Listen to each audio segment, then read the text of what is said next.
Hello learners, how are you? I hope that you all are fine.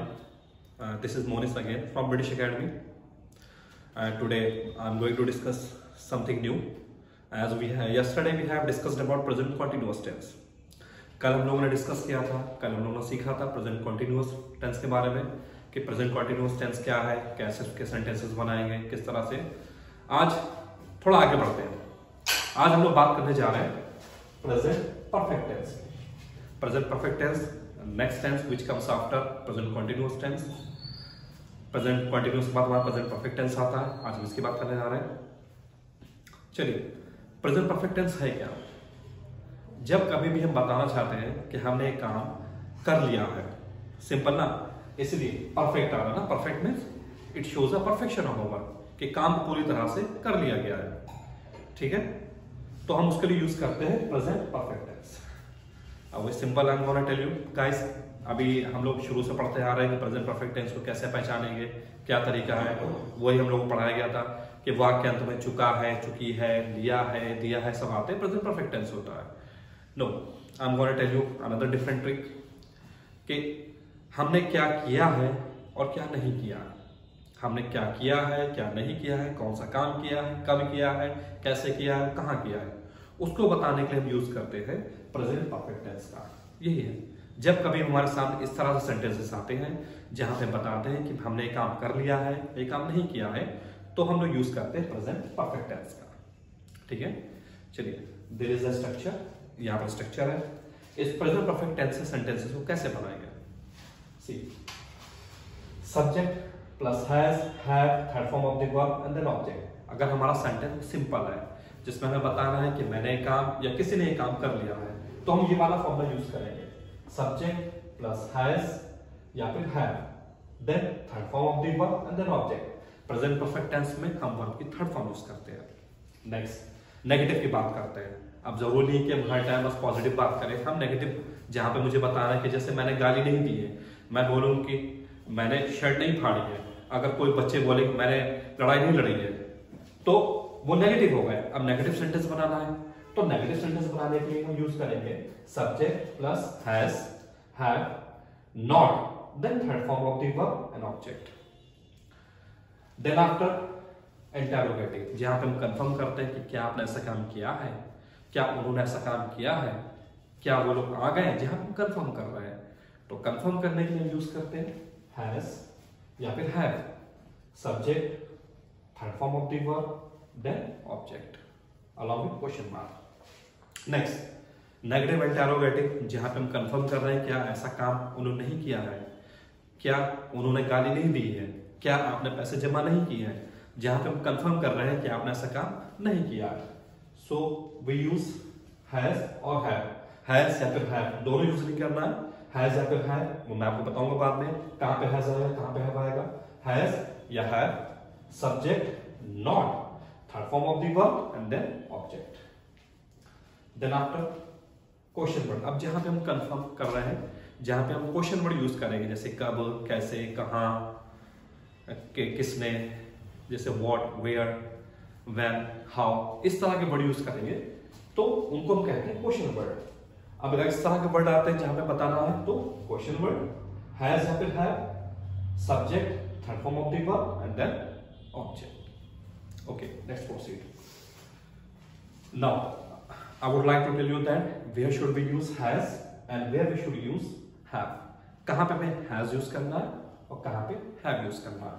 अगर subject हमारा, if we have these kinds of subjects, अगर हमारे पास इस तरह के सब्जेक्ट्स हैं जैसे he, she या name, name मतलब एक नाम, अगर इनमें से कोई, जैसे हम लोग इस कैटेगरी को हम लोग कहते हैं this category belongs to singular category.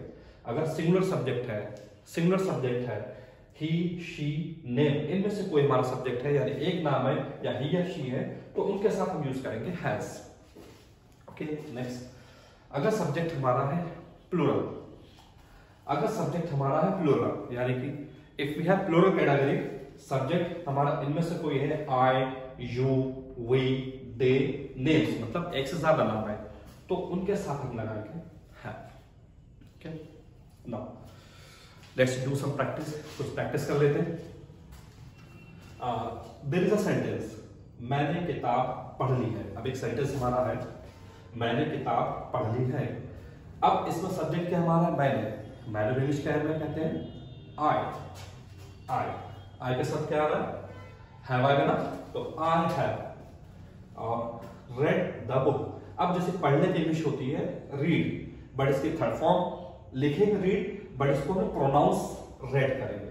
I have read the book, ये हमारा फर्स्ट सेंटेंस है, मैंने किताब पढ़ ली है। देखिए I have read the book. Next sentence, मेहमानों ने खाना खा लिया है। मेहमानों ने खाना खा लिया है, किसने, मेहमानों ने।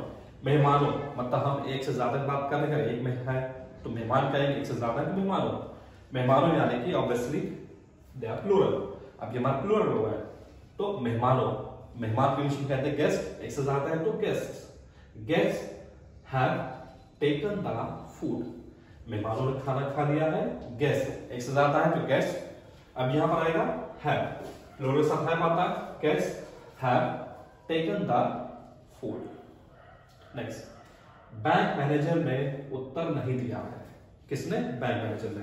बैंक मैनेजर एक है ना, तो सिंगुलर हुआ, तो bank manager has not replied. उत्तर देने को इंग्लिश में कहते हैं रिप्लाई, और तो रिप्लाई की थर्ड फॉर्म हो जाएगी replied. Bank manager has not replied. Now next sentence, क्या चपरासी ने फाइल अलमारी में रख दी है। अब यहां पर हम क्या कर रहे हैं, कंफर्म कर रहे हैं। अब जैसे हमारा ऊपर वाला सेंटेंस था, बैंक मैनेजर ने उत्तर नहीं दिया है, ये नेगेटिव था ये, और ये वाला है क्या चपरासी ने फाइल अलमारी में रख दी, ये इंटरोगेटिव है। यहां पे हम कंफर्म कर रहे हैं क्या चपरासी ने ऐसा काम किया है, क्या चपरासी ने ऐसा काम किया है। तो चपरासी क्या, अब चपरासी होगा पियोन, और पियोन क्या है, सिंगुलर है, एक है ना, तो इसके साथ क्या आएगा, हैज आएगा। Has peon kept the file in almirah. रखने की इंग्लिश क्या होती है, कीप, और कीप की थर्ड फॉर्म हो जाएगी केप्ट।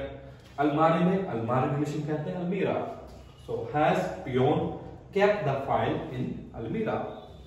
ओके नेक्स्ट, क्या डॉक्टर ने आपसे बात नहीं की है। अब यहां पर हम बता रहे हैं डॉक्टर ने ऐसा काम नहीं किया है। अब यहां पे कंफर्म कर रहे हैं, पूछ रहे हैं सामने वाले से क्या डॉक्टर ने आपसे बात नहीं की है, ठीक है। तो डॉक्टर सिंगुलर एक है ना, तो क्या आएगा, हैज आएगा। अब यहां पर हम कंफर्म कर रहे हैं नेगेटिव इंटरोगेटिव है, तो हमारा ये वाला स्ट्रक्चर चलेगा, has have subject not third form of the verb and then object. Has doctor not talked to you. यहां पे क्या डॉक्टर ने आपसे बात नहीं की है, again I want to tell you, क्या डॉक्टर ने आपसे बात नहीं की है। इस सेंटेंस में हम कंफर्म कर रहे हैं कि डॉक्टर ने ऐसा काम नहीं किया है, तो यहां पे हमारा फॉर्मूला चलेगा ये वाला fourth number, has have subject क्या हो जाएगा, doctor, not third form then object, then sentence would be has doctor not, बात करने की इंग्लिश होती है talked to you. Okay, last but not least, कब किरण ने दवाई ली है। अब ये सेंटेंस जो हमारा है, that sentence belongs to that category, question word category को बिलोंग करता है हमारा, ठीक है। सो क्वेश्चन वर्ड यानी कब है, हम जानना चाहते हैं कब, तो कब की इंग्लिश क्या होगी, व्हेन हैज। अब क्वेश्चन वर्ड है, क्वेश्चन वर्ड साथ आएगा हैज या फिर हैव। किरण एक है, सिंगुलर है, नेम है ना, तो इसके साथ आएगा has. When has Kiran taken the medicine, दवाई लेना यानी खाना एक ही बात है। When has Kiran taken the medicine, ठीक है। Okay, so guys thank you so much and enjoy our YouTube channel, keep learning, and please do not forget to like, share and subscribe the channel. Okay, thank you.